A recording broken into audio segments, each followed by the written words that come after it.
So I'm going to start off with a couple of intros. First and foremost, welcome everybody to the Shaker and Spoon Happy Hour. We keep getting requests to do these, and we love doing them. But as you can imagine, it's been very busy, and the customer service team is spending a lot of time connecting with all the subscribers and all the followers, and it's been really great. So we want to thank you guys for joining us, and we look forward to diving in. I want to start right off by introducing myself and our guests. I'm Donnie Ronen. I curate the boxes along with the team at Shaker and Spoon, and we're putting together this constant spirits and cocktail education for everybody that's been joining us through the Shaker and Spoon channels for the purpose of people having a great time with their friends and family and at home. And that was, of course, it's been for the past 5 years, and now everybody's at home. So it's a little bit of an everybody steering into our lane type situation. Today we have with us Christina Padilla, who is the brand ambassador for Merlet, which is a French house for liqueurs and also cognac. And we have Chris Sinclair, who both of them are longtime Bay Area bartenders, and Christina is now in Santa Cruz, and Chris is now in Sacramento, where he opened a really amazing bottle shop called The Good Bottle Shop.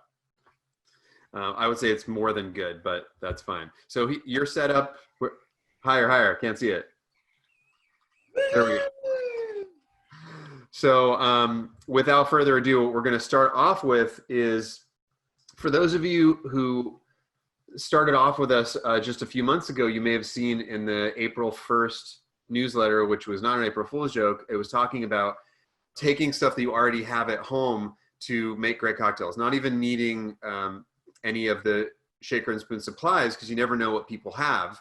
And one of the things was the video that we posted through Cratejoy for how people can enjoy things at home. The other one was in the email itself. It talked about the construction of a daisy cocktail. So because today's discussion is all about liqueurs, and we want to start off with a cocktail, Chris Sinclair is going to make a daisy.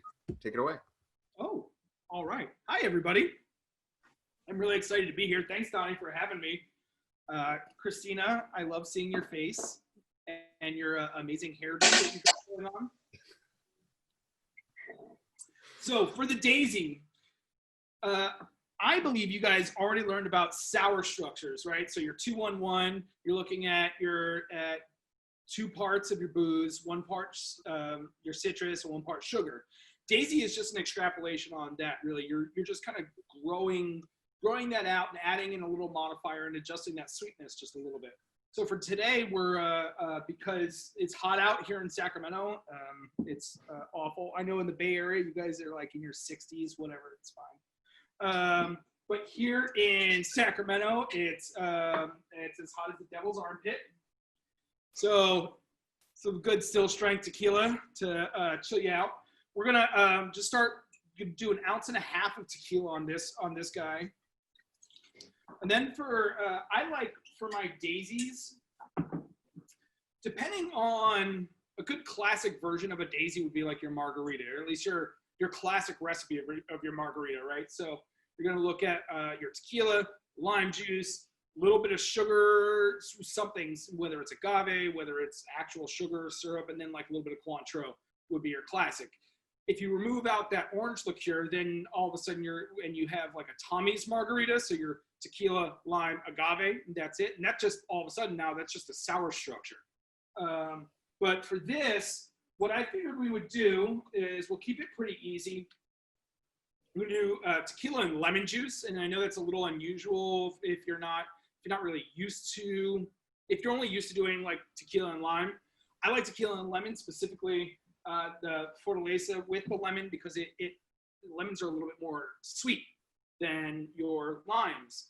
So you're gonna play off that structure, off of that flavor profile a little bit more. In this case, you'll notice I'm not really jiggering my lemons. These lemons are moderately juicy.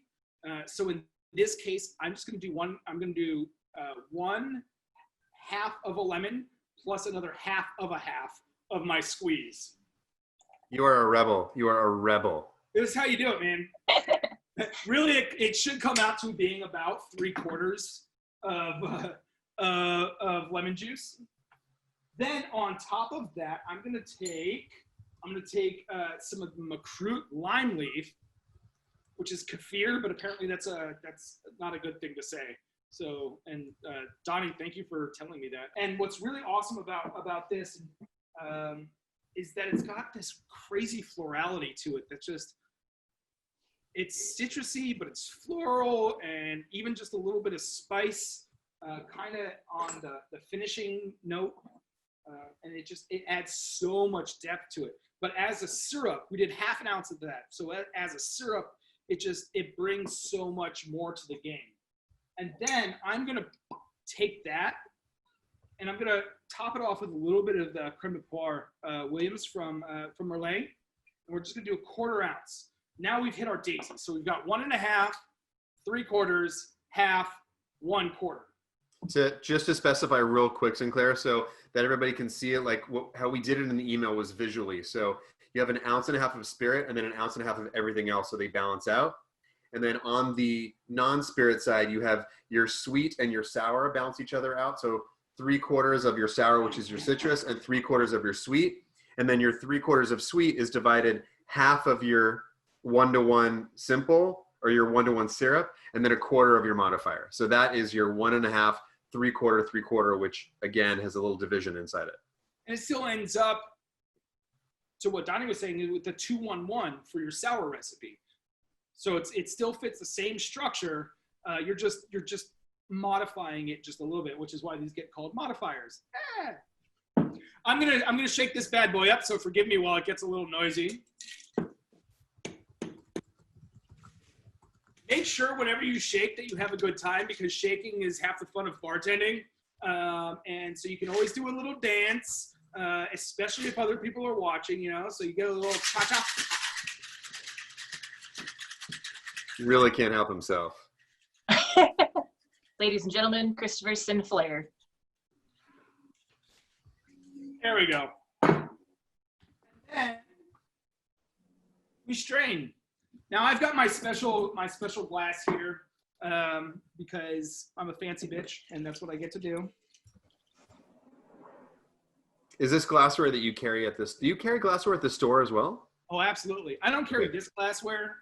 This is antique and crystal, and I have antique and I have crystal. I just don't have this antique and this crystal. But then I'm gonna give it a little lemon twist right over top, because that aromatic I really want to sort of bring out. So now I give my little squeeze right on top of it. Give that a little twist. You can clean that up too if you want to be fancy. So when Chris says clean that up, a lot of times, depending on the kind of bars you go to, which these days means your kitchen, if you guys are reconstructing some of the shaker and spoon cocktails that involve a spritz or a garnish of any kind with, lemon or orange peel, you can always, for the purposes of the, expressing the oils, as we call it, you can always use the entire thing. And then once you spray the glass on the top, you can always put that back on, take a paring knife and cut it down. So it's either like, a parallelogram, or you can cut a little slice through the middle, twist it and put it on the edge of the glass. There's a lot of different options. That is so good. So go over that build again with everybody. Okay, so I did 1.5 ounces of still strength Fortaleza, Blanco tequila, but in this case it's high proof and it's Fortaleza, so it's dope. I did 3/4-ish an ounce of lemons. We did 1/2 an ounce of the makrut lime leaf syrup, then 1/4 pear, just to sort of bring up that like sweet orchardy flavor in it. And then we topped it off with a little bit of lemon zest right on top. Shook it up, dumped it right in. Didn't need to worry about it being too sexy, too perfect, because I'm the one that's drinking it. And you're welcome, me. So. Congratulations, Chris Sinclair's mouth. One thing that I forgot to mention at the beginning is on the right-hand side, we do have the Zoom group chat for those who have not used this before. If you, on the bottom of your screen, there'll be a chat button, and then it'll open up a column on the right-hand side. And anything you post out goes to everyone, if it says everyone on it. And so what I'm gonna do right now is I'm actually gonna post the link to the Good Bottle Shop so you can check out Chris's store. Their branding is really amazing. It's such a cool place. It is definitely like a shop that was created and run by people who have worked in bars and love, bars and cocktails. And we ship too. So if you're not local, that's fine. Where do you ship? Whole West Coast. Okay. Except for Hawaii. Well, it's not really West Coast. It's more like West Waters, but yeah. It's the southern westernmost coast that we have. But it is the mostest coastest. The mostest coastest. Cool. So does anybody have any questions? That's one thing we also can do with the chat is if you have any questions for Chris about this particular cocktail, feel free to put that into the chat and one of us will answer it. I'll let, either Chris Sinclair or Christina know that you've asked a question.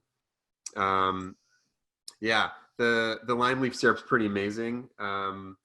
Chris was originally looking at the store for what he wanted to get to create his Daisy before we even had that up. And, luckily Shaker and Spoon team told me, hey, P.S. by the way, this is going to be like our mystery syrup because it's such a funny, interesting, weird one. And it just works out really well. How's that cocktail? Yeah, it's freaking delicious. Hey, watch the language, but I appreciate that. Bartender, Donnie. I know, it's true. Any questions for Chris? Oh yeah, the store is in Sacramento. What part of town is it in? Right downtown, across the street from the Capitol. And I also, for those of you who are in the chat, I also posted the link, but it is goodbottleshop.com.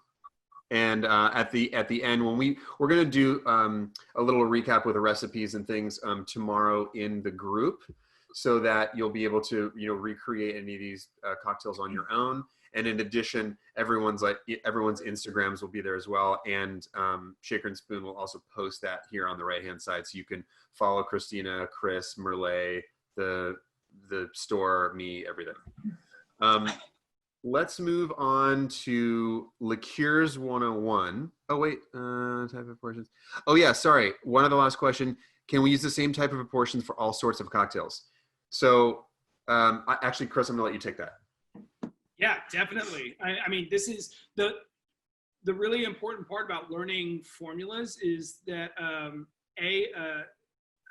for some reason, bartenders haven't figured it out yet, that most, or at least a majority of bartenders haven't figured out that most cocktails are made based on formulas and not just random assortment of ingredients.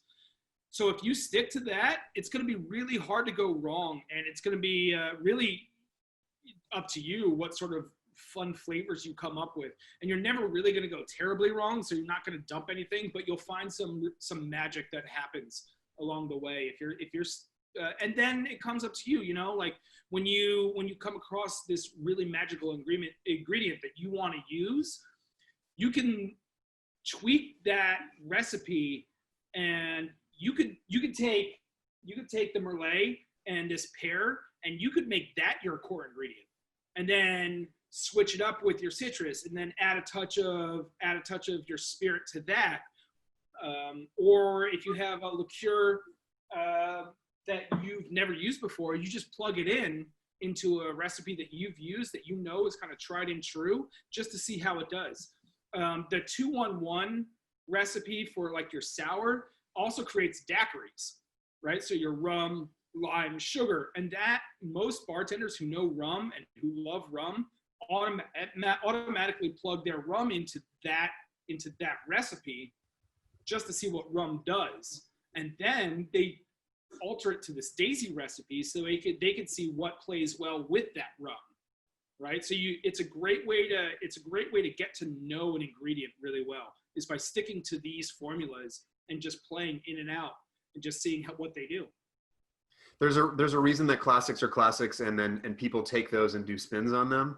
So there's also a link way up at the top within the group chat that again, we'll put it back out to the group tomorrow, to the video, to the Create Joy video about how to take ingredients that you already have at home to make great cocktails. And one of the reasons why we in that video, we talked about the daiquiri gimlet template and then also the Negroni template, right? And so what Chris is doing now and what we did in that April 1st email was the Daisy template. So again, it's basically like a structure. It's a starting point, right? So you can say, hey, you know what? The spirit that I'm using is either higher proof, so I'm going to bring that down a little bit, or I want to taste it more, so I'm going to raise that up a little bit.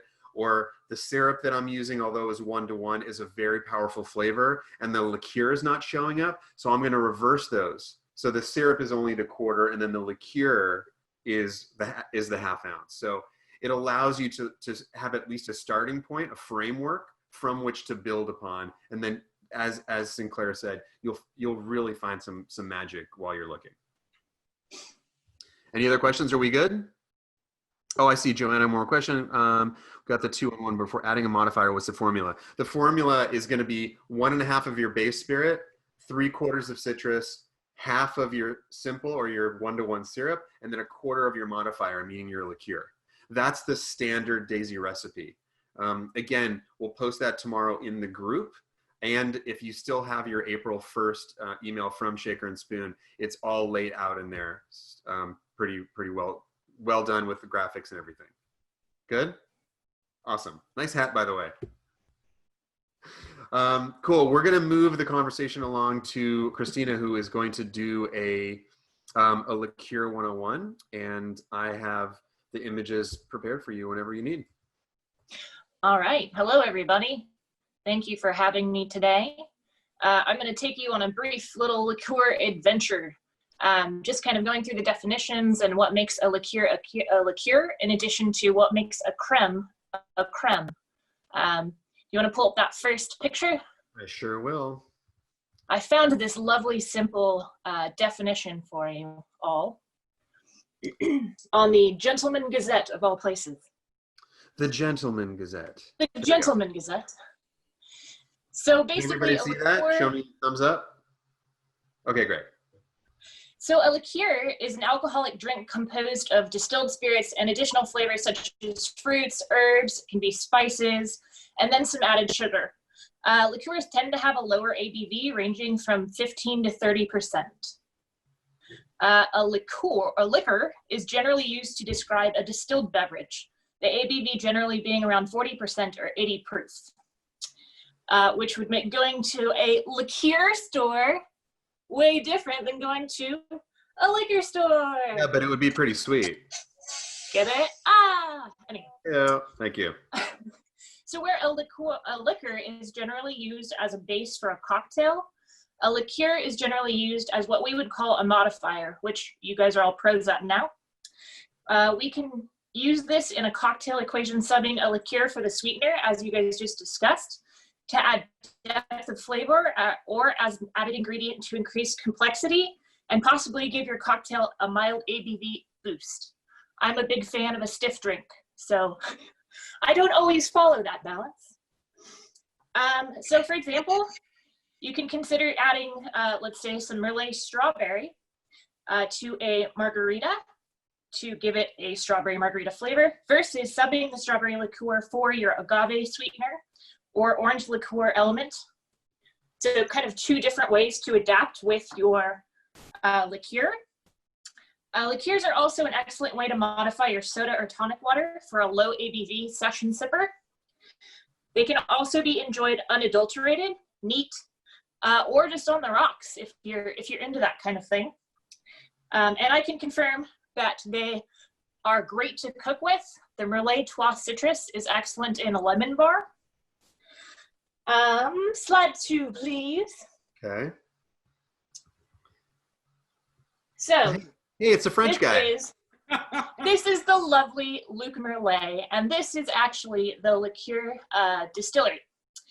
So if you look behind him, you will see a stack of crates. Those are actually small baskets of black currant.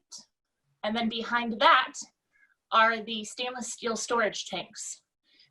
So when making a liqueur, you're generally beginning with a base spirit. You can do brandy, rum, anything neutral. And then usually, as mentioned before, flavored with fruit or herbs or spices through a maceration or a soak. Is everybody familiar with what maceration is? You should talk about For it. the most part.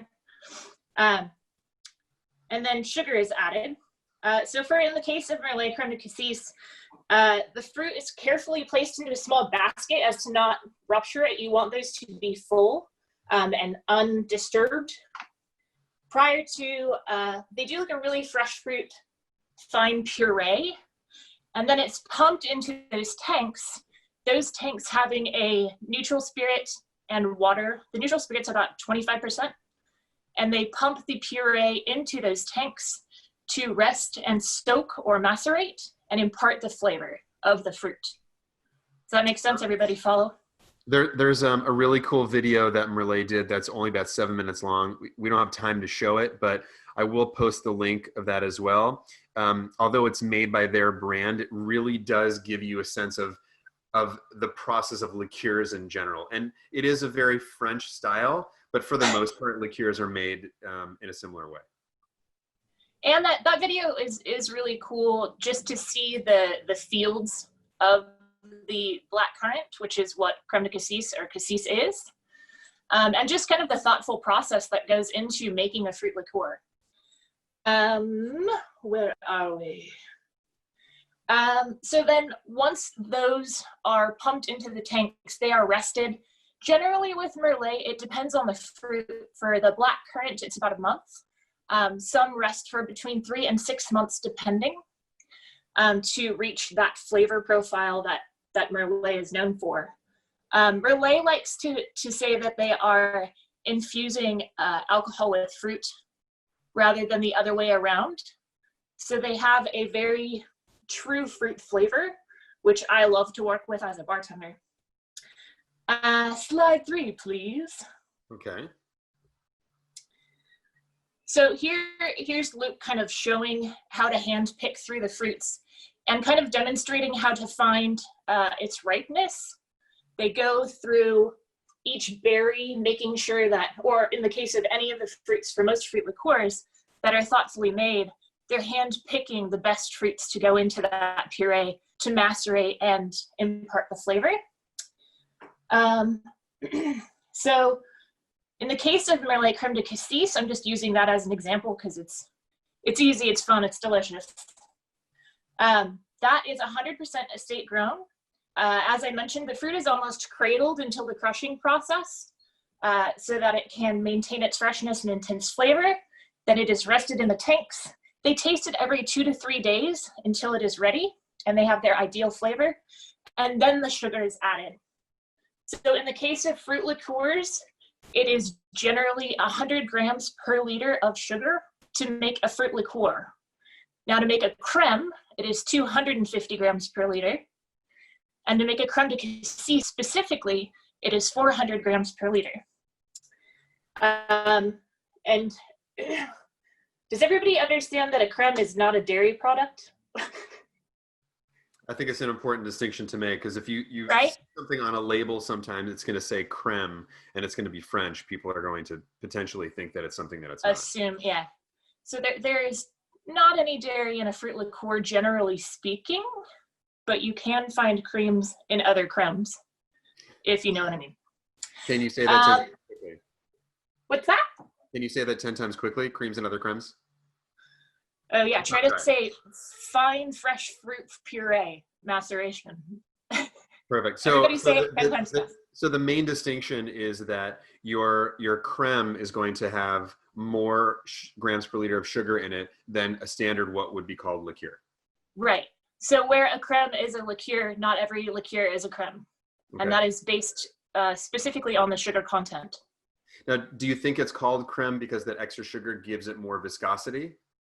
I do believe that is, yes. It's that whole, creamy mouth feel, that roundness that it adds to your cocktails as well. Okay. And then I have for my next trick, I have a little chart to help you determine whether something is a liqueur or not. So I don't know, as this seems really complicated. I know, I wanted to add more squares and make it very exciting and confusing, but alas, you know, COVID-19. So does it use distilled alcohol? If yes, and we go on to the next one, does it contain sugar? If yes, then it is a liqueur. And if you look on the other side, that is how to tell it is not a liqueur. Pretty simple. And again, a crème is just the added sugar, but it is still a liqueur. And then I have my little Merlet lineup, just so you guys can see the flavors that are available from Merlet. All of the bottles to the left, the first 6 are in fact crèmes.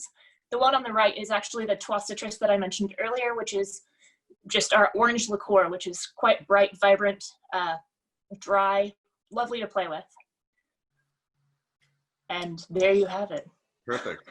I'm going to stop the share, and you guys can obviously go and if you do like a Google search for Malay liqueur, you'll see Merlet et Fils, which is basically the Merlet and Sons, and it'll take you to the website, and there's all kinds of cool stuff. And then again, tomorrow in our recap, we'll have a link that also includes that video that we were talking about earlier. That's actually very cool. 7-minute video that shows about how to. It's super French. It's the dude, the dude hanging out in they the are field so French.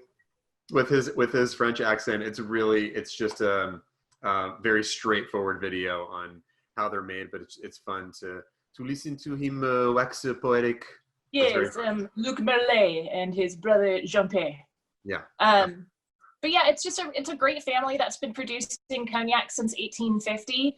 And then they kind of got in the fruit liqueur game in the late 70s when cognac wasn't flying off the shelf. And lo and behold, they're fantastic at it. So question for you that actually is going to go back to another viewer question from before is based on the chart that you show, does it have distilled alcohol, is sugar added, etc. I think there's a lot of confusion where people will see like something that has a flavor added, but it'll be like a schnapps, or it'll be like, for example, like a peach brandy, or or an apple brandy. So we're talking about doing that soak or maceration in an already distilled spirit versus doing a distillation with the fruit or the flavoring, right? So this is the problem that I think a lot of people have in general. So this is, Pauline, to answer your question about that. The problem is like on the labeling of some of these products, it can be very unclear. So for example, De Kuyper, which I'm sure a lot of you know, that's a Dutch family that's made liqueurs for centuries at this point. Every flavor you can think of. Every flavor you can imagine. And some of them will say, brandy, because the base distillate is grape or fruit as opposed to a neutral grain. So by the way, I forgot to ask, is the Merlet grape based, or is it a neutral grain distillate? It is a neutral spirit based on sugar beets. Okay. So we save all the grapes for the cognac. Okay. So they're basing it off of the original like triple sec concept. Mm-hmm. Got you. So for those of you who are familiar with either Combier or Cointreau, those are like the classic triple secs that people know, and those were originally made with distilled from sugar beet. And so it's sort of a traditional French way of making a triple sec with sugar beet. But again, Pauline, to answer your question from earlier, if something says, you're saying like a homemade peach brandy, so you know exactly how that's made. If you're adding sugar into it and it is also showing up in like, above 30%, you really want to make sure that you use it as a modifier, as that quarter instead of the half, because it's going to have a higher ABV in addition to the sugar, and it may just blow out the sweetness. But I can't really answer that question, because a lot of times it really is just based on that balance. And just like, Chris he had never tasted the makrut lime leaf syrup before. He tasted it and then figured out where that balance was. And it's the same thing you do with the Merlet. Some of them are a little more tart, but the sugar levels are around the same, except for the Cassis. But does that answer? Well, you can't answer me yet. Any questions for Christina? Oh, why do the best liqueurs seem to be French? Oh, that's a good question. I don't know. What are your thoughts on that, Chris Sinclair? I mean, Oh, I thought you were just going to glare at me. it's because they're French. Yeah. I don't know. Nice. Is that Mais oui. Is that true? I mean, I love Merlet, but I don't actually find that to be categorically true.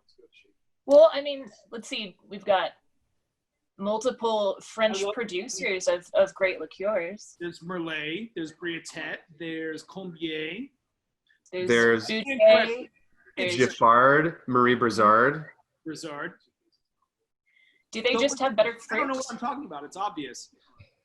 What do you own, a liquor store or something? I think because the French have an artistic take on culturally on sort of most things that they do, and there's a pride attached to it. They don't want to put out a subpar product.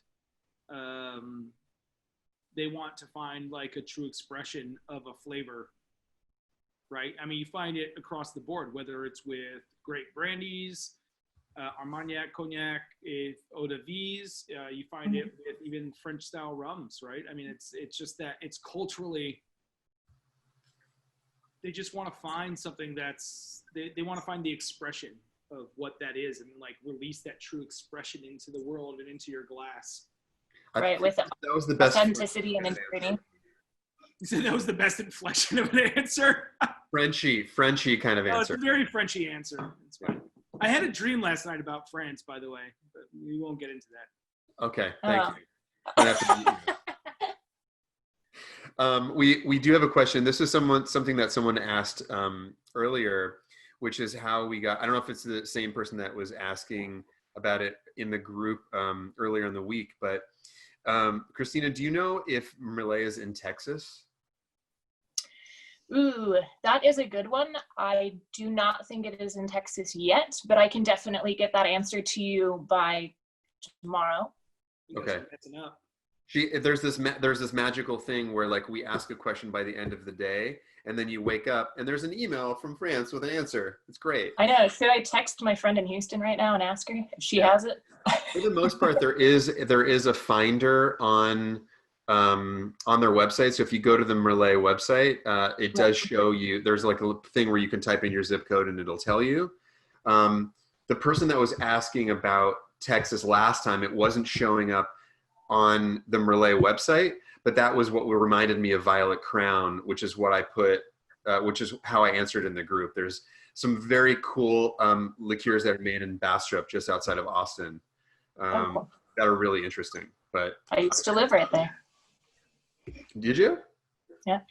All right, we're learning all kinds of stuff. Some Christina facts. Okay. Oh, that's right. That was Pauline in San Antonio. So. Yeah, San Antonio, Texas may not. I think the closest that I could find was in another state. I think Oklahoma showed up on Merlet's website, but you might be able to find a store like Chris, for example, that will ship it to you.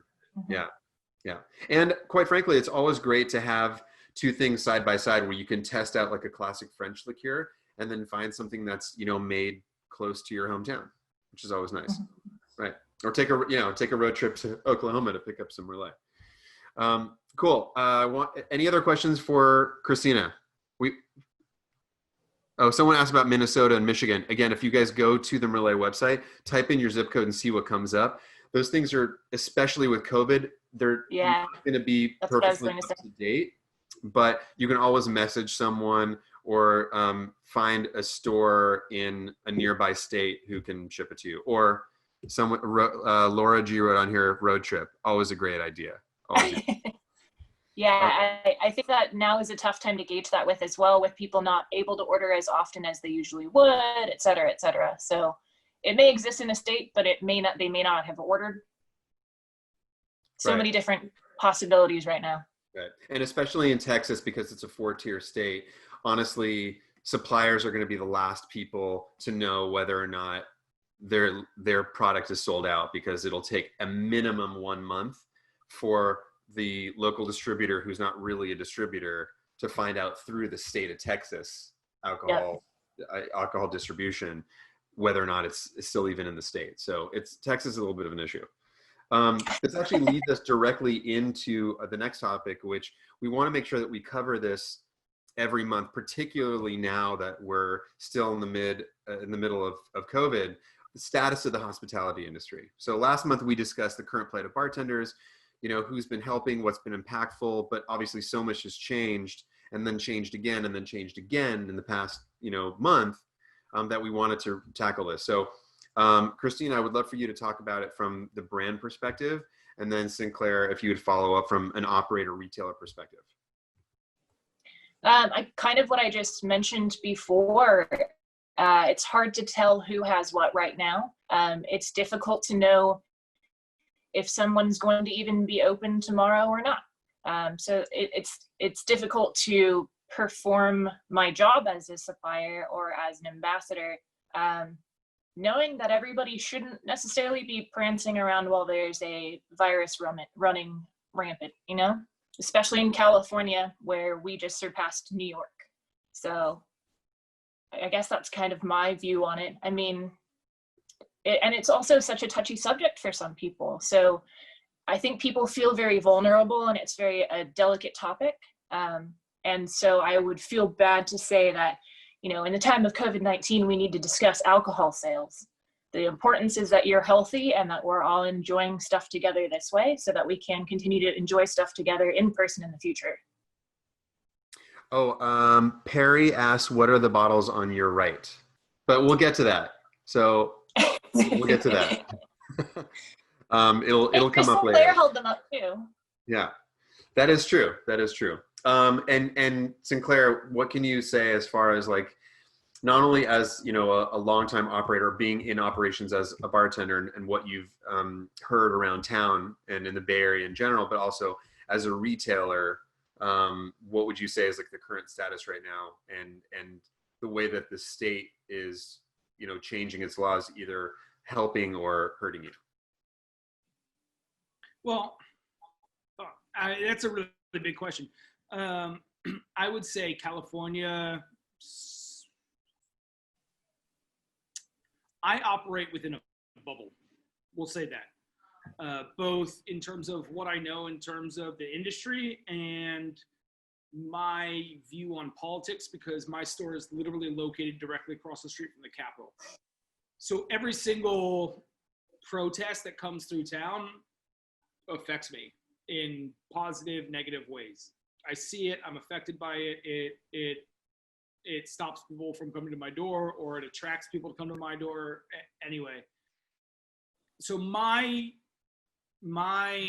view on at least California politics and COVID and what have you is encompassed in that. And I don't think it's the same I can say for even most people in my town in Sacramento, just because being near the Capitol puts you in a totally different community. Mm-hmm. But with that being said, I think unfortunately a lot of this has become disgustingly politicized. I think that really, like Christina said, talking about alcohol sales isn't really pertinent. It doesn't really matter. I think a lot of brands have felt the hit, at least domestic brands, with a drop in on sale being bars, restaurants, right? Versus off sale, which is like me, a retail store. And that definitely matters. My hope is that brands recognize just how much on sale matters, and that they start taking care of their bartenders and servers a lot more. Mm-hmm. Not that brands don't do it, but I hope they do it in a genuine way from here on out. I hope that's a lesson that comes out of this. what I also hope is that a lot of other people recognize how intrinsic to the American culture bars and restaurants and spirits are into our everyday life. And I hope that they find compassion and empathy in their hearts to reach out to their representatives to really look for representation for a community that oftentimes just gets shat on. You know, bartenders, servers, right, oftentimes are just, you know, they're glorified in a certain sense in that, like, oh, you guys are so cool, you get to do this, but then you want health insurance, go find another fucking job, you know? Right. And oftentimes it's not, you know, I hold a lofty degree. I know many of friends of mine who hold lofty degrees. And that's not really what it comes down to. So I really hope that in this time, people can recognize that within at least American culture, bars and restaurants play a huge part within our community, and the people who work those places also play a huge part.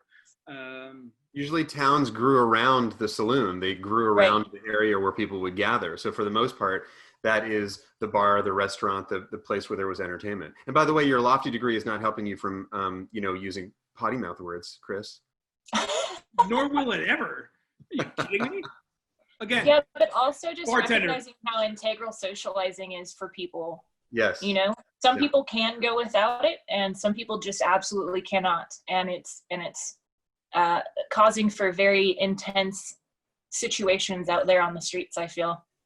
What's been really interesting is, you know, for those of you who join us who are also active in the Shaker and Spoon Facebook group, what's been very cool is we've all had very long days recently for, you know, varying levels of what you do for work, et cetera. And I'll tell you from personal experience that being able to jump into that group at the end of kind of a crazy day, where, you know, a vendor was incommunicado and this thing didn't work and this thing didn't work and there's just craziness. I get to step into that group, and for me, it's almost like going to a bar. It gives me that nice level of escapism where people are like sharing recipes with each other, posting photos of like the stuff in their backyard, where it's like, hey, this cocktail I made, and then 10 people will be like, I'm sorry, is that an above ground pool? Like, when can we come over? Please post your address. You've got people doing other like little mini social groups, like within cities. There was a Detroit and a Minneapolis and a Houston, and people sort of like forming these little small groups. Honestly, I love that, and it really brightens my day, and it almost is like the community of a bar. One thing I'm going to post here is in the chat is there's the thing called Thirst Group, which I don't know if there's anybody in our group who actually works in the insurance business, but one of the big issues that's been happening to business owners, they've been applying for their disaster insurance and their claims are being denied. Either through some sort of loophole or sometimes something that's SARS related that was updated without notifying the account holder, the policy holder, excuse me. So the link that I posted in there, that's the thirstgroup.org/get involved.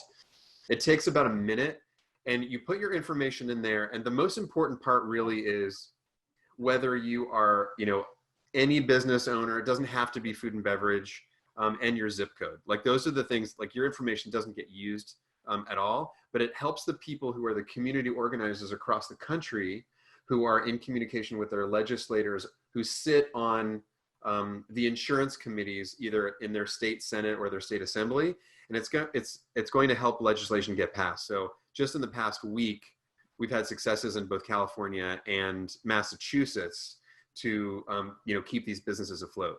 So anything that you can do to spread the word on that, share that link out with a lot of people, it can do a lot of good. Donnie, I thought Thirst Group was you were going to refer to my Tinder account. Totally different. And yeah, Rimshot, Christina, there we go. Perfect. Thanks so much. Very quickly moving on, we're actually almost kind of sort of on time right now, which is great. Is for those of you who can see behind me, this is one of our favorite bars in New Orleans called the Alibi. right now, just for those of you who were here our last happy hour, it was right in the middle of what would normally be Aspen Food and Wine, which is this incredible food and wine festival that a lot of us have worked at for a minimum of a decade. This is going to be my first year in 14 years to not be in New Orleans for Tales of the Cocktail. And I'm sure that both Chris and Christina have a myriad of crazy stories and things that have happened to them that are not about the party and not about the imbibing, but honestly like the camaraderie that is created within the beverage industry, specifically like the beverage and cocktail industry. Do either of you have some good tales, memories? I went once, and it felt like I went every year of my life. You just run into hundreds of people that you know from around the world, and you get to bend an elbow and share stories and kind of network and help each other up, which is great, and also you're partying your ass off. Christina, you've only been one time? Yeah. But I've been told multiple times that I was at parties that I was not at in years that I was not there. So apparently I'm always there, but I've only been there once. Well, it's like Donnie. That does happen to me often. Yeah. Everybody knows Donnie, but they're not really sure where from. Yeah. Or like they saw me in two different cities on the same day. I've had that happen. What I'd love to do is there's a lot of things that we can take from this currently, just to sort of honor this week being Tales of the Cocktail, or what would have been Tales of the Cocktail. There's so much lost to business in New Orleans, and that's one of the things that actually why Tales of the Cocktail was started in the first place. It was a way to get people to come to New Orleans during the summer. And for those of you who spend time in New Orleans in the summertime, it's not exactly like, a calling card for a place to go chill out in late July. No, it's like walking in a jacuzzi. It is like it is a steam room at all times, yeah, with alligators. My skin was great after that week. Yeah. Except for the alcohol. It balances out. But it started off as a cocktail tour of the city. So it was, a gentleman who would take people along and this is where the Sazerac was created. This is where the Grasshopper was created. This is where Dr. Peychaud actually created his bitters. So there's there's so much history in New Orleans that's intrinsically intertwined with cocktails and beverage. Although Tales of the Cocktail really ramped up post-Katrina when hospitality was hit extremely hard, just like it is this summer. I just want to, take a moment to just think about anything that we can do as individuals or as a group, like the group of Shaker and Spoon fans and cocktail enthusiasts. Whatever you can do to support your local, whether it's retail store or bar that's doing takeaway cocktails, anything that you can do, it really helps. A rising tide raises all ships. Back to drinking. Chris Sinclair is going to make another cocktail for us. Can I play along? Say again? Yes, you totally play can. along? Totally. So, Chris, take it away. All right. This is hands down one of my favorite cocktails of all time. Did I get close enough to the camera to say that? Yeah, get in there. Hands down. This is the drink that we make in our house when we just need to make a cocktail, like dinner, cooking dinner, hanging out on the patio. We don't know what to make, but we always have these ingredients in our house, bar none. Always, always, always. It's El Diablo. It is a tiki drink, originally from Trader Vic's. Fantastic cocktail. One of the first cocktails, apart from margarita, that really implemented tequila. And it sticks to very similar recipe of the Daisy, but then you get bubbles added to it, so all of a sudden it turns into a buck. Now, a lot of you might know a buck as a mule, and this has been a topic. Like a thorn in my side for easily the last like 7 years, 8 years, 10 years. A mule is only one drink. There's only one drink that's known as a mule. It's a Moscow Mule. Everything else is a crock of shit. The buck is the drink. The reason that the mule is called the mule is because of alliteration, and it just sounds good. You have Moscow Mule, awesome. But even on the original like copper mug is a bucking mule, right? So this drink still fits within that buck recipe. So let's go through it. Okay, first I'm gonna start with my splash of ginger beer. In this case, I'm using a different one from what you have, but this is Root Elixir out of Central Coast. This stuff is fantastic, also made by a bartender. So I'm gonna start with the splash of that just in there. Now, the reason that we start with a splash of ginger beer, or let's say you're making a mojito or something like that, is it pulls those ingredients, and they don't, the carbonation pulls it up from the bottom. So it doesn't get stuck there, right? So we don't start with our ice. We want to start with just a little bit of whatever it is that we're... Oh, so you're doing a built El Diablo? I'm just going to build it. Okay, so for those of you, just for the nomenclature, what you can do is you can either take the drink, don't put the ginger beer in it, shake it, add the ginger beer, and then pour it into a glass. But what he's going to do is a build where he literally builds it in the entire drink in the glass. So can you see? It's like I literally just splashed a little bit in there. It's just to get it started, so it doesn't sit at the bottom.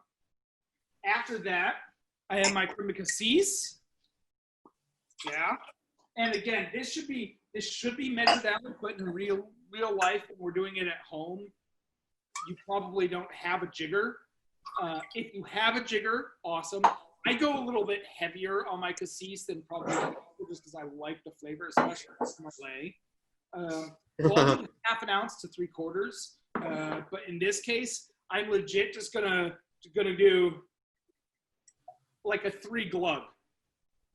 Yeah, a 3 glug. Did everybody write that down? 3 glugs. Proper scientific measurement.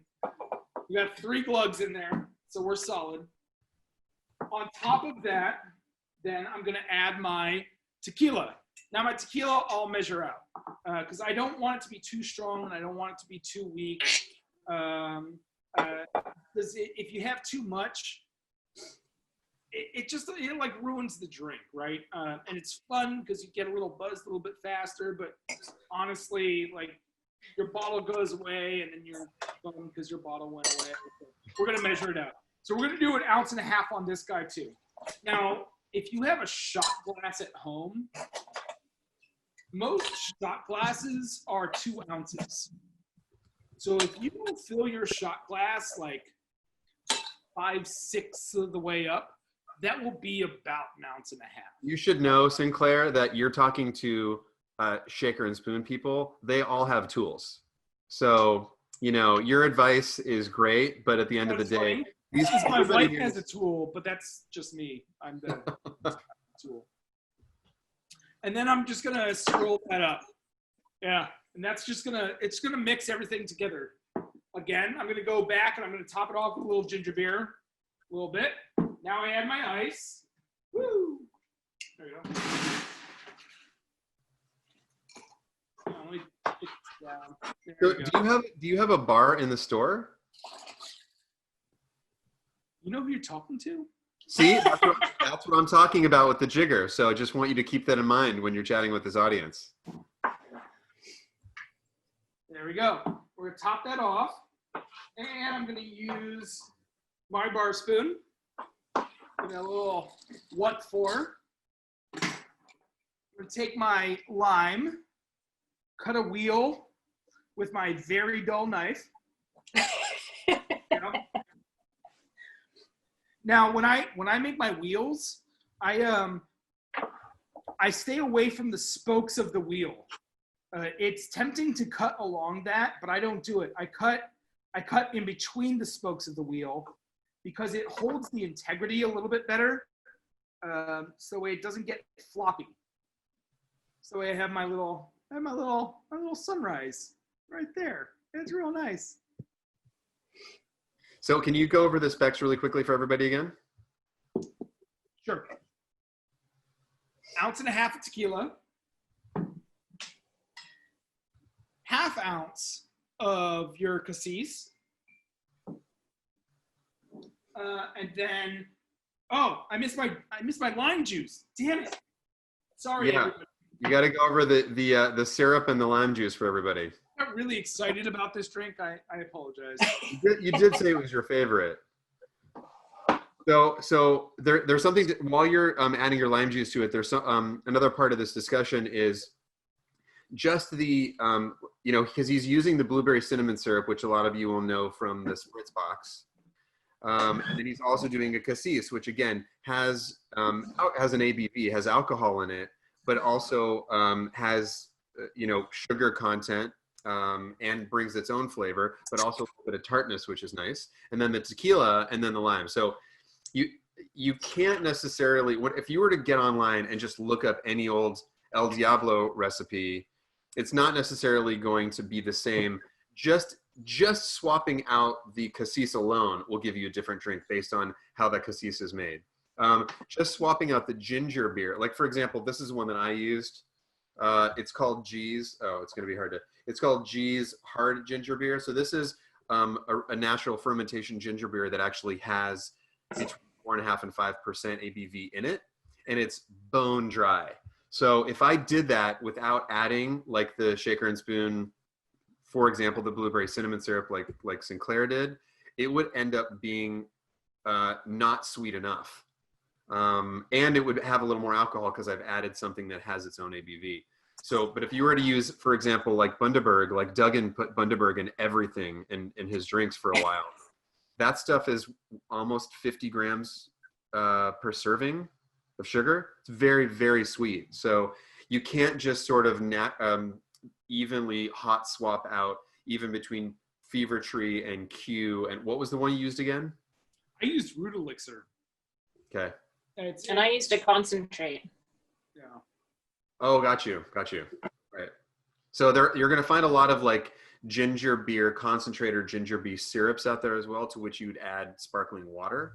So no matter what you use, whether you're using like a hard ginger beer or a regular ginger beer, just make sure that you are balancing it out for flavor and also keeping in mind what does and does not have alcohol in it. So hold on a second. What can you do? Do liqueurs have a shelf life, Christina? So that I would respond in, it depends on whether they are doing that sort of fresh fruit maceration that I mentioned that Merlet is so kind of famous for, or not. They will start to oxidize if they are not refrigerated after a couple of months, but they will not, let's say, like expire. They will just start to oxidize in flavor, much as your vermouth would if you don't refrigerate it. But it depends on the freshness of the ingredients. It's not, an across-the-board answer. Gotcha.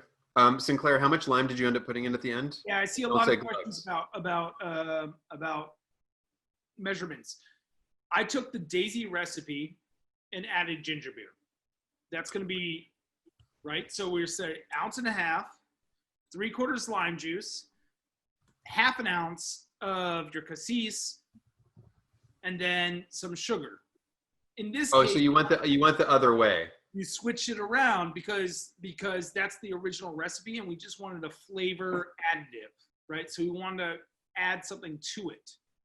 Now that ginger beer draws out those flavors, so it pulls more out of it and elongates the drink. So you have a tall drink versus where'd my cup go? Uh-oh. I finished it, so I got really versus an up drink. I don't need your judgments, Christina, laughing at me for drinking. That's all I do. It's delicious, and I'm happy about it. This is a tall drink, yeah, so we use the same, but it's on ice, and then we top it off with honestly, you're going to have to judge your own glassware. This is about 10 ounces. So with ice, your cocktail before adding ginger beer will probably come about halfway. So then you're going to add up the rest of that with ginger beer. So that's probably about 2 ounces again. Yeah, generally like 1.5 ounces to 2 ounces. Yeah. And that's your buck cocktail. That's that recipe, right? Which I'm sure you'll get into at some point. And same thing, I would encourage everybody to try, local products. You're going to find that there will be a lot of producers locally who are making a ginger beer, or who are making like, a whiskey you want to try. Obviously with tequila, it's a product that needs to come from very specific states. In Mexico, there are, rules about it.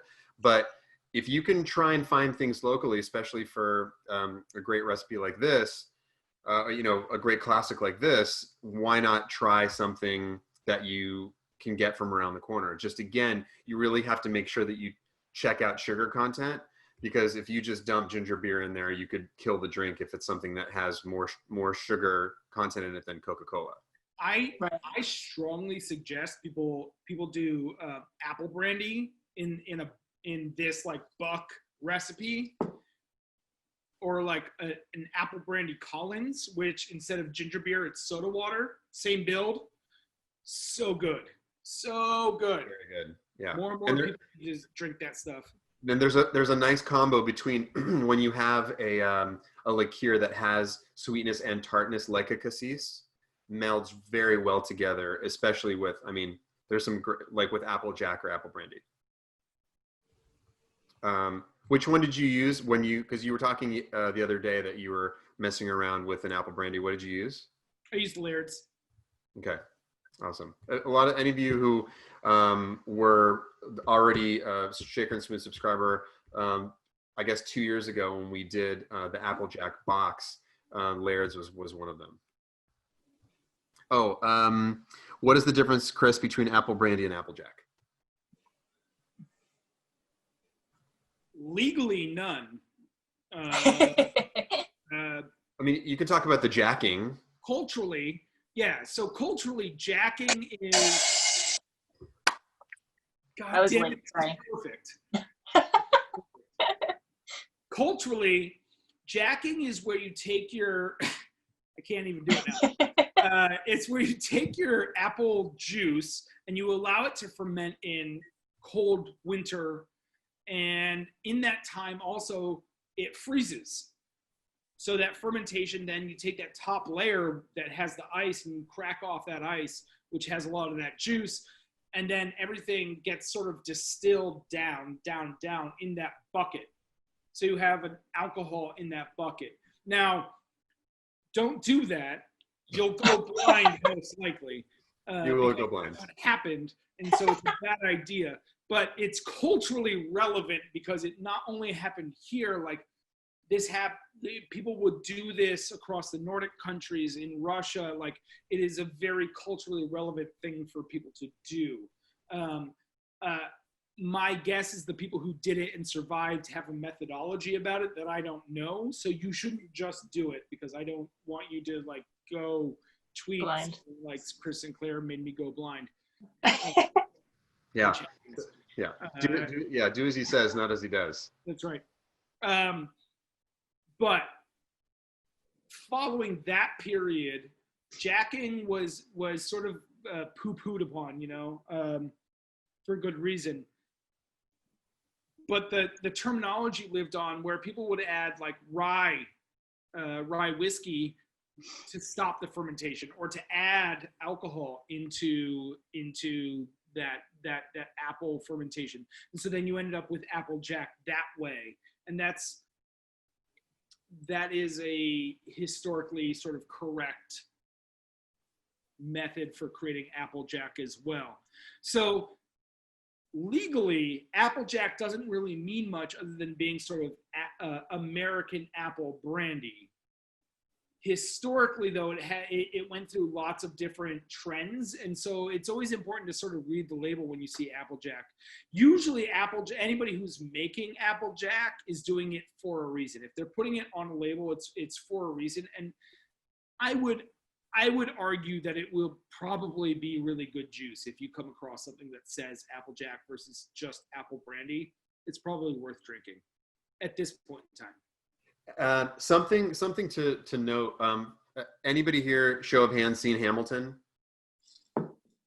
So there's a repeating joke in there that I really appreciate because my sister's from New Jersey, but there's a couple sort of like digs in New Jersey, like basically like what happens in Vegas stays in Vegas, kind of like anything. Everything's legal in Jersey. What? Everything's legal in Jersey. Everything's legal in Jersey, and it's actually one of the things that's referring to is the fact that a lot of folks who were distilling and not paying taxes on those products to the British were distilling in New Jersey, and one of the oldest families to be doing that were the Lairds, which we're still drinking their Applejack today, which is the one that Sinclair was talking about. So I always found it funny that people are talking about like the Mount Vernon whiskey being something that people should be drinking, or things that are related to George Washington as on the whiskey side. But really, there's nothing more George Washington and more that era than Applejack in New Jersey. So it's just kind of one of those funny things that like, I feel like it's at one point or another should be the official spirit of, Hamilton the musical. It's distillery number 1. Oh, the one that has the actual number, distillery number 1? Yeah, Laird's is the number 1 distillery post Prohibition. Mm-hmm. I think. To relicense. Yeah. Got you. Okay, real quick. Let's see if there's any other questions. Okay, does the bottled and branded Laird's Applejack make a big difference? Sorry, Carrie, I don't understand that. Does the bottled and branded Laird's Applejack make a big difference? Bond. The bottled and bond. Oh, the bottled and bond. Bottled and bond just means that we're starting off 50% ABV. So that's, you can get the 40, and the 40 is great for cocktails as well. And it's great for sipping. It's the different. Laura has some. Say again? Laura has some in her hand. Oh, nice. Yeah.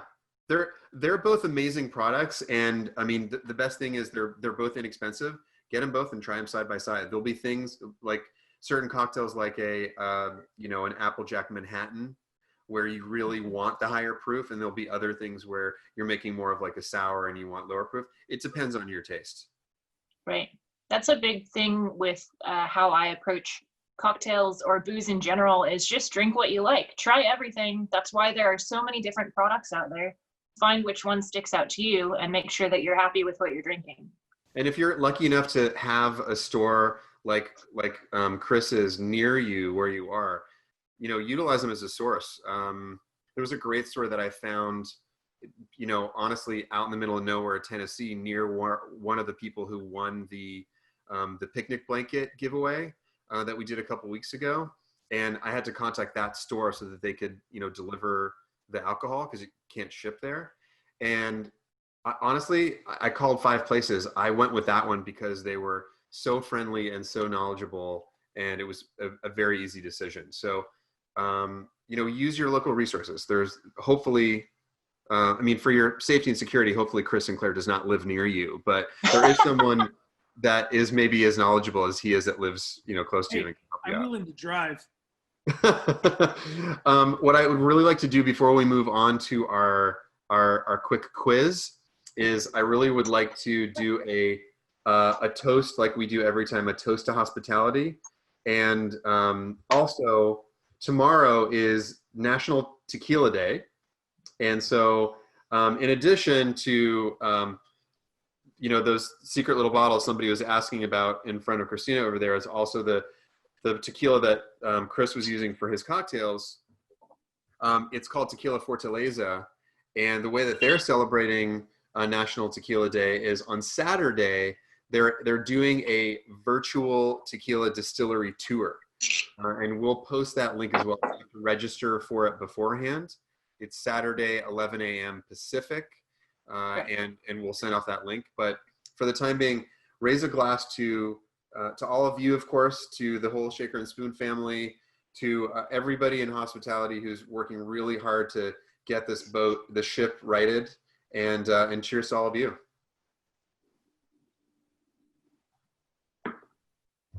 That is safety. And for those of you who made it through the hour and were paying attention, we're going to do our little happy hour Zoom chat trivia. So what you have to do is you have to actually answer it in the chat, and the first person to answer the things correctly will win all kinds of prizes.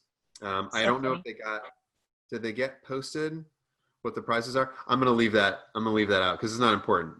The first thing we're going to do is we're going to ask shaker and spoon trivia. So the question is, which 3 rum producing countries did our first ever Rums of Origin box spotlight? Darn, I can't even participate. I mean, you could get on the Googles and research that right now. So in order to get this right, you have to list the 3 rum producing countries for our first ever Rums of Origin box. Guatemala, Trinidad, and nailed it. Just throw some stuff out there. That's it. Who makes rum? Jamaica. Got it. Nailed it. Everybody does. Yep. Yeah. India. Hey, listen.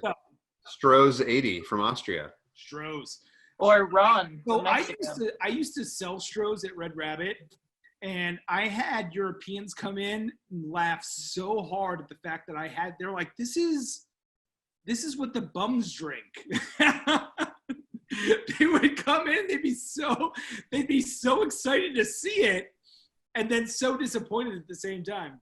So we have somebody that got it. Looks like Janae got it.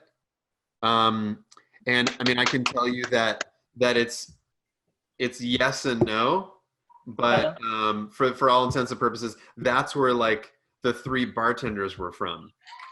One of the rums was actually not from the country that you put out there, but that's where the bartender was from. So I feel like we got to give that to you. The answer is Cuba, Barbados, and Venezuela. So the Barbadian rum was Real McCoy. The Venezuelan rum was Santa Teresa 1796. And Julio Cabrera is from Cuba, but the rum he was talking about was actually Bacardi 8, which is Puerto Rico. And one of the reasons that we did that is because of the fact that the Bacardi family has a long history in Cuba itself.